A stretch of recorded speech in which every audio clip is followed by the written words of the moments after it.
Vitajte v podcaste, v ktorom sa pozeráme na podnikanie a biznis v širšom kontexte. Mojím hosťom dnes je predseda predstavenstva Žilinskej regionálnej komory SOPK Pavol Vítek. Dobrý deň, vitajte. Dobrý deň, ďakujem za pozvanie do Bratislavy. Pán Vítek, vy ste okrem iného aj spolumajiteľom nemeckej firmy, ktorá pôsobí dlhoročne na Slovensku od 90. rokov. Nemecko patrí k najväčším dlhodobým partnerom obchodným Slovenska, zároveň aj medzi najväčších investorov v krajine. Tak toto bolo tie uplynulé roky. Prezident Spolkového zväzu nemeckého priemyslu Siegfried Russwurm, s ktorým som robila rozhovor minulý rok, vtedy povedal, že Nemecko je v bode zlomu. Buď sa orientuje na rast, alebo ho čaká prepad. Pretože vieme, že sa deje veľa vecí, aj samotné nemecké firmy ohrozujú vysoké ceny energií, nehovoriac o byrokracii a tak ďalej. Ako v súčasnosti vy vnímate, ak si na úvod môžeme trošku porovnať to prostredie slovenské versus hlavne nemecké? No ja vnímam Nemecko, že je vo vážnej situácii. Nepovedal by som, že možno úplne všetky firmy, pretože my máme partnerov, ktorí sú na tom veľmi dobre aj v tejto dobe, ale máme rovnako partnerov, ktorých cítime veľký pokles odbytu a častým slovom, ktoré sa používa z toho nemeckého prostredia alebo ktoré dolieha ku nám, je Kurzarbeit. Ja by som teda rád povedal ešte trošku k tomu predstaveniu niečo. My sme začali pôsobiť v roku 1991 s nemeckými spoločníkmi. Pôvodne sme boli obchodnou firmou, ktorá predávala nemecké výrobky. Ešte vtedajšie Československo existovalo, takže my dodnes aj pôsobíme aj v Českej republike, aj na Slovensku. A neskôr sme pribrali k tomu aj Maďarsko.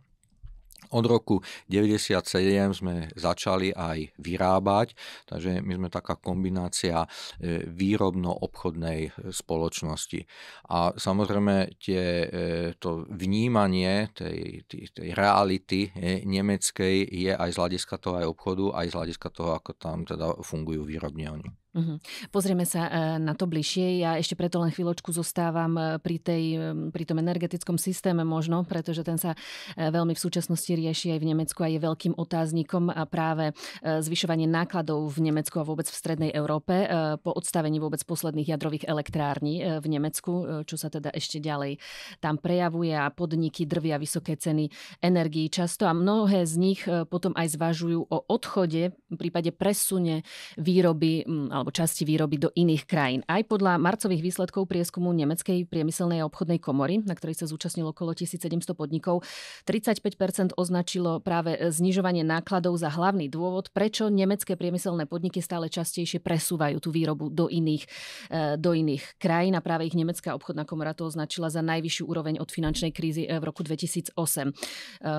Čo teda, ak by sme sa ešte na to predsa len mohli pozrieť, čo vy dnes vnímate, že v tom Nemecku, ale veľmi zjednodušene, ak to skutočne teraz môžem povedať, nefunguje, čo pred rokmi fungovalo?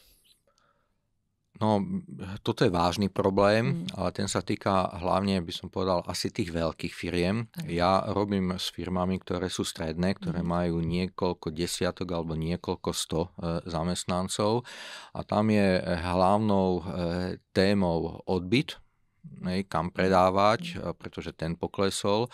A potom je to otázka dostupnosti pracovnej sily. Nemecko historicky za tých 30 rokov, ako to ja vnímam, riešilo rôznymi formami dostupnosť, ale dneska si myslím, že sú v najkritickejšej situácii, pretože import dobrej kvalitných zamestnancov sa im nedarí. Je tam generačná výmena, odchádzajú veľmi silné ročníky.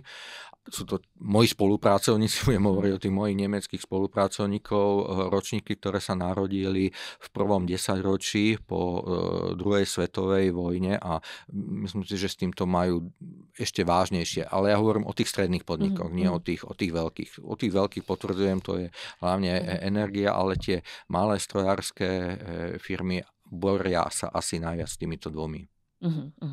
Tieto faktory to najviac ovplyvňujú. My sa určite dostaneme potom aj k nám domov na Slovensko, aby sme si povedali, aká je tá situácia u nás, ale predsa len ešte, ak si máličko môžeme zmapovať, povedzme aspoň tie krajiny V4, tie aj naše okolité a to podnikateľské prostredie, ako ho vy vnímate, keď ste povedali, pôsobíte povedzme v Českej republike, rovnako nejaké spolupráca s Maďarskom. Ako vidíte možno Poľsko v súčasnosti? Poľsko nám veľmi ušlo pozitívne dopredu.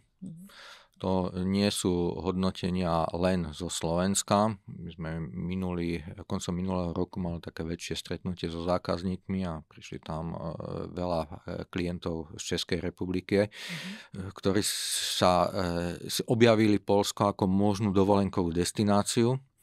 V rámci tohoto mnohí boli prekvapení, ako je vybudované nielen čo sa týka infraštruktúry Poľsko, ale ako tam fungujú aj podniky. Poľsko dlhodobo bolo s takými predsudkami vnímané. Hej? Nekvalitne, špekulatívne vyrábajú. To je všetko minulosť. To natrafíme v každej krajine. Aj u tých Nemcov nájdeme špekulantov. Aj my sami máme doma rôznych špekulantov. Ale dívať sa na Poľsko dneska ako na konkurenta a na konkurenta, ktorý si to uľahčuje, to je veľká nepravda. My by sme mali k Poľsku zmeniť svoj postoj a dívať sa na Poľsko ako na veľkú výzvu, ako na veľký trh, ktorý nie že nás ohrozuje, ale ktorý by nám mal naopak dávať možnosti. A teda keď hovoríte, že by sme ho skôr mali vnímať ako inšpiráciu, čo robili Poliaci inak? Povedzme, keď sa hovorí o čerpaní eurofondov, skutočne ich využívali, efektívnejšie, alebo čo skutočne, v čom pristupovali inak, alebo dávajú viac dýchať podnikateľom? Ja z toho segmentu, v ktorom ja pôsobím, dodávame teda technológie strojárske alebo na výrobu pre stavebníctvo. Rovnaké firmy pôsobia aj u nás. Zatiaľ, čo u nás sa tie firmy v rámci fondov dostali len k našej technológii, v Poľsku to riešili komplexne. To znamená, že im poskytli fondy na nákup pôdy, na vybudovanie infraštruktúry, na vybudovanie nových hál, na nákup technológie.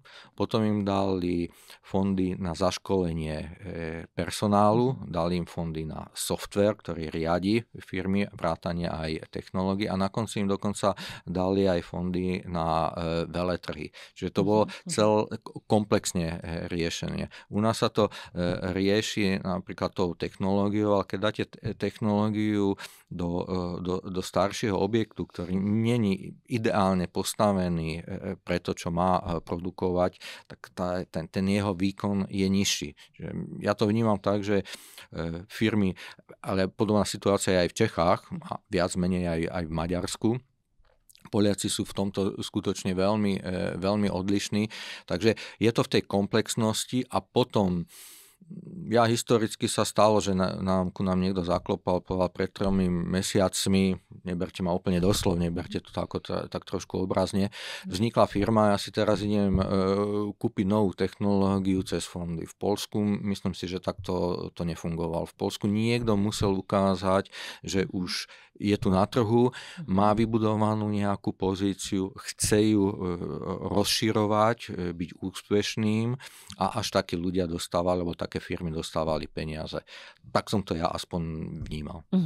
Lebo často sa snažím na to prísť, alebo teda, aby sme odhalovali možno skutočne v čom, keď sa v súčasnosti hovorí o tom Poľsku, že ide najrýchlejšie do popredia, povedzme aj v rámci tej V4, že v čom to je inak, ale ako hovoríte, hlavne tá komplexnosť, že sa pri tých projektoch rozmýšľalo v nadväznosti, v súvislostiach a tak ďalej, čo je veľmi zaujímavé, čiže tým by sme sa mohli inšpirovať aj do tých ďalších rokov u nás. Nie je to zase úplne až také ideálne, lebo musím povedať aj B.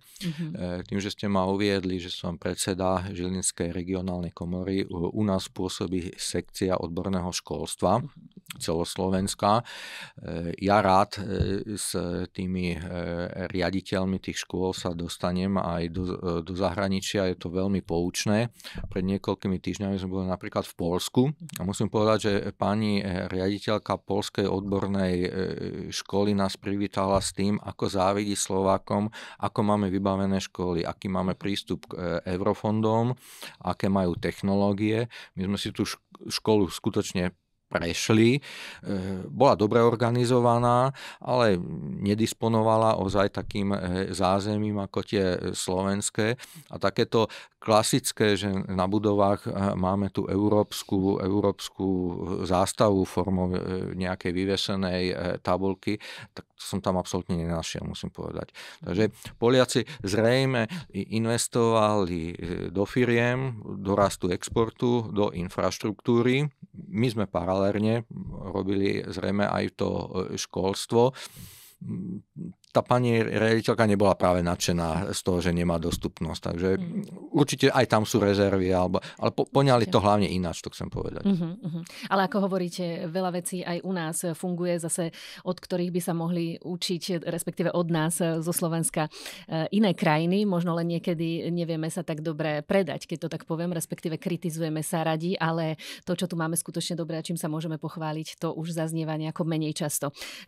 Budem rada, keď sa prípadne možno pozrieme aj na to, ale predsa len, keď už sme sa teraz dostali aj na to, že vediete Žilinskú regionálnu komoru Slovenskej obchodnej a priemyselnej komory, ako vnímate možno regionálne nejaké rozvrstvenie Slovenska v súčasnosti, keď hovoríme o podnikateľskom prostredí? Cítiť ešte stále nejaké zásadné limity, alebo ani už nie, lebo vieme, že mnohé aj zahraničné firmy skutočne pôsobia oveľa ďalej od Bratislavy a tieto limity sa už akoby rúcajú, ktoré tu boli možno v minulosti? Tak rozdiely stále existujú v možnostiach. V každom tom regióne sa nájdú veľmi úspešné firmy, ale v množstve sa tomu samozrejme ťažšie konkuruje. Bratislava považuje, to je úplne iný svet, ako je niekde inde, ale sú veľmi, veľmi úspešné firmy a nájdete, by som povedal, celosvetovo známe.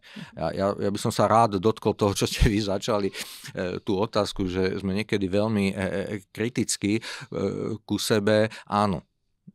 Ja som o tom písal aj v jednom úvodníku, ja si dokonca myslím, že my sme vychovali nesebavedomú generáciu ľudí, pretože dlhodobo človek počúva, z európskych fondov je postavené ihrisko, z európskych fondov je postavený chodník, z európskych fondov je postavená cesta. To je pravda, ale často to vyznieva tak, ako keby sme boli úplne neschopní a bez európskych fondov nič nevedeli urobiť. A to tak nie je. My ako firma sme minimum fondov využívali na nejaké výstavníctvo.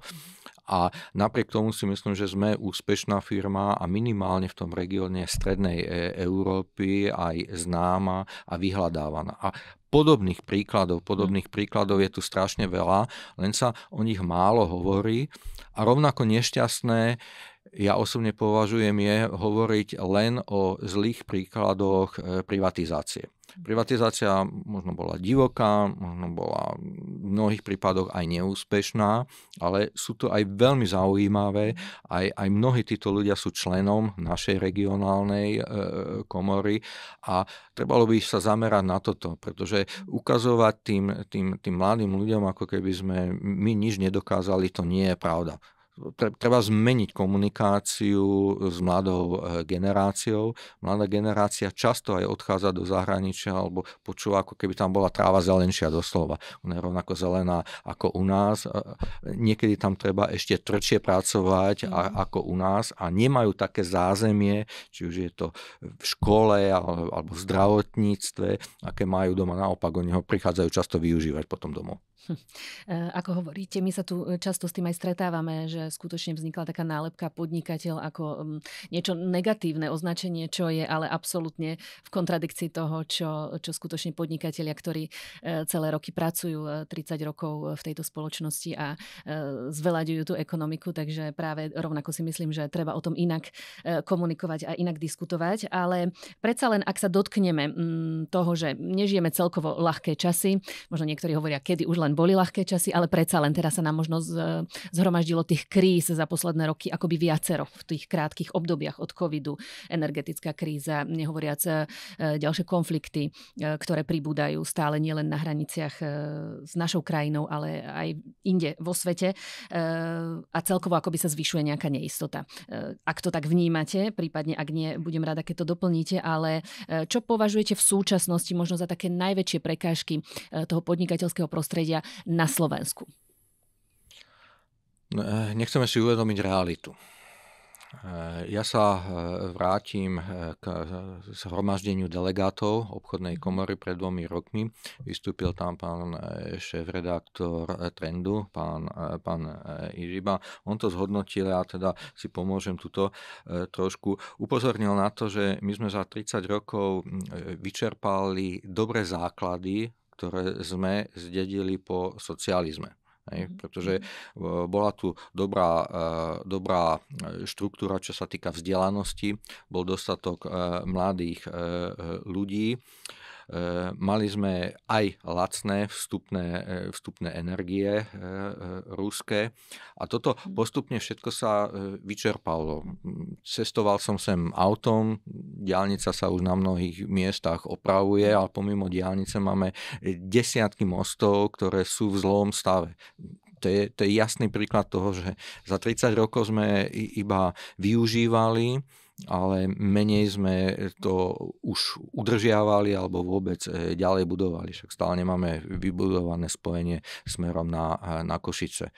Takže my si aj definujeme, že čo je problém, aj ho nazveme, ale utekáme pred ich riešeniami.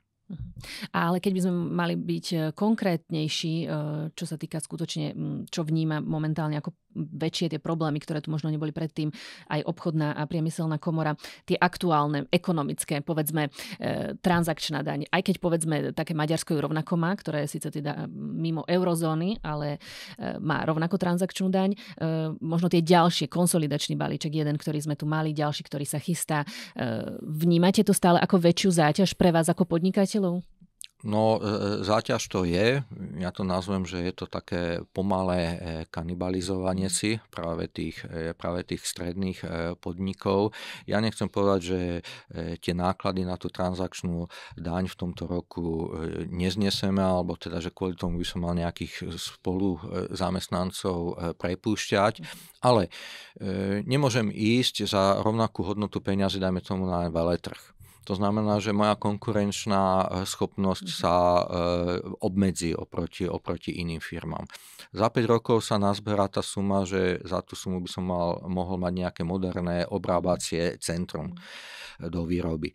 Čiže my vlastne tak nenápadne pomaly uberáme konkurencieschopnosť a naopak my by sme mali rozmýšľať, ako firmám pomôcť. Pretože keď som spomínal tých Nemcov s tou generačnou výmenou, to isté prebieha aj u nás. Hej. Ja mám 61 rokov, musím rozmýšľať pomaly nad svojou náhradou vo firme, ale zhruba zo 40 spolupracovníkov mám 20% spolupracovníkov, ktorých tiež potrebujem nahrádzať. A my sme dneska odbytovo stagnujeme. Sme rádi teda, keď nám to veľmi neklesá, keď dosahujeme to, čo bolo pred rokom, ale tu si treba uvedomiť, že pri tomto my nevieme naberať nových pracovníkov, ktorí by sa súbežne s tými, ktorí za pár mesiacov alebo za pár rokov odídu do dôchodku, zaučali. To je obrovský problém z môjho pohľadu, lebo nová generácia je náročnejšia, aj my sme boli náročnejšie ako naši otcovia, je to úplne legitímne z ich strany, len vo firmách nie sú také zdroje, aby ste na jedno miesto mohli mať 2 ľudí. A v tomto je aj to maličko, to je maličké percento, čo zaplatíte, ale za ten celý rok sa z toho nazberá pomerne veľká suma. A keďže vy ste ma uviedli, že mám teda tie kontakty na Nemcov, Nemci rátajú každý pfennig, dneska každý cent, a keď povedia každý deň je to 50 centov, tak vám povedia, aká suma je to na konci roka. Ich nezaujíma tá dňová, ale to, čo sa ráta na konci dňa alebo na konci roka v tomto prípade. Áno, tie finálne výsledky. Ale keď ste sa dotkli tej pracovnej sily, hovoríte, že zatiaľ nemusíte to riešiť nejakými zásadnými škrtmi, čo sa týka tých personálnych záležitostí, ale predsa len kde vidíte možno teda riešenia ohľadne toho nedostatku pracovnej sily, na ktorý sa skutočne sťažujú podnikatelia naprieč tými segmentami v súčasnosti? No, základne si treba možno pozrieť, že čo idú študovať mladí ľudia. Či idú študovať to, čo bude trh potrebovať v nejakom strednodobom horizonte, alebo ide, čo sa im ponúka a čo je ľahšie. A samozrejme, to, čo bude ten trh ponúkať, znovu sa vrátim k tomu, ako sa komunikuje. Aj médiá, ako popularizujú niektoré typy zamestnaní. Hej. Čiže v tomto a problém, ktorý tu je, aj ktorý máme ako komora, my aj sformulujeme, čo potrebujeme, čo by sa malo urobiť, ale politici nás nepočúvajú. Ale nie je to špecifické len na Slovensku. Ja som pred pár týždňami počúval pána Dlového, ktorý je predseda Európskej komisie, pôsobí v Bruseli a rovnako sa sťažoval, že tá bruselská administratíva alebo tá politická reprezentácia nepočúva to, čo definuje Európska komora obchodná. A znovu použijem trošku príklad Nemcov, a my ste mali trošku informácie, ako to vnímajú. Nemci, tí moji rovesníci, alebo niektorí sú zhruba o 10 ročie starší odo mňa, majú obavu z toho, že Nemecko začínajú riadiť profesionálni politici. Profesionálni politici v zmysle absolventi politológie, politických škôl. A predtým boli naučení, že Nemecko riadili ľudia z praxe, ktorí si najskôr získali nejaké skúsenosti v priemysle, alebo v obchode, alebo vôbec v hospodárstve a potom prichádzali do politiky. A myslím si, že my máme rovnaké skúsenosti alebo rovnaké trendy na Slovensku. Áno, a to asi pomenúváva potom ten problém, prečo sa často tá prax nestretáva s tým teoretickým možno najprv nastavením a ako keby politici potom nie dobre si vedia vyhodnotiť. Možno ani nie je problém v tom, že sú absolventi tých škôl, ale keby počúvali, keby boli ochotní počúvať to, čo prichádza z praxe. Viete, to je tak, ako keby ste išli ku doktorovi, on vám povie, že máte vysoký tlak, vám dá nejaké doporučenia a poviete, však to aj tak neboli, čo mi to tam ten lekár povedal. Ono to neboli dnes, neboli to zajtra a je to také isté ako s tou transakčnou daňou. Zaboli to raz. Hej? Keď sa to naščíta celé, tak to zaboli. Áno, že tie následky potom môžu byť oveľa bolavejšie, ako hovoríte. A rovnako ešte keď spomíname teda, že skutočne na Slovensku sa stále napriek všetkým tým krízam, poviem, držia aj mnohé rodinné firmy, ktoré nám aj často pomáhajú skutočne tej ekonomike. Rovnako ale cítime, presne my sa nachádzame v takých zlomových bodoch v tom, že po 30 rokoch uvažujú presne aj tí šéfovia firiem, ako ďalej, a či budú mať nástupcov, rovnako tomuto sa venujeme aj povedzme na pravidelnej trend konferencii a sama sledujem mnohé rodinné firmy, že rozhodujú, čo teraz majú ďalej urobiť. Na to ale rovnako preto sa nám prelínajú možno skutočne tie problémy, ako hovoríte, to isté riešia v Nemecku. Rovnako tam tie známe rodinné firmy, ktoré 10 ročia pôsobili, momentálne uvažujú rovnako časť, či presunú výroby niekam inam, alebo ako budú vôbec ďalej pokračovať v tomto svete. Mali by ste možno nejaké odporúčanie, ako odovzdať firmu alebo vôbec uvažovať o jej ďalších rokoch tak, aby sa neprerušila tá kontinuita toho najlepšieho, čo sa tej firme podarilo za uplynulé roky? No, Treba k tomu pristúpiť plánovite, zodpovedne. To je dlhodobý proces, ten prebiehal aj v minulosti.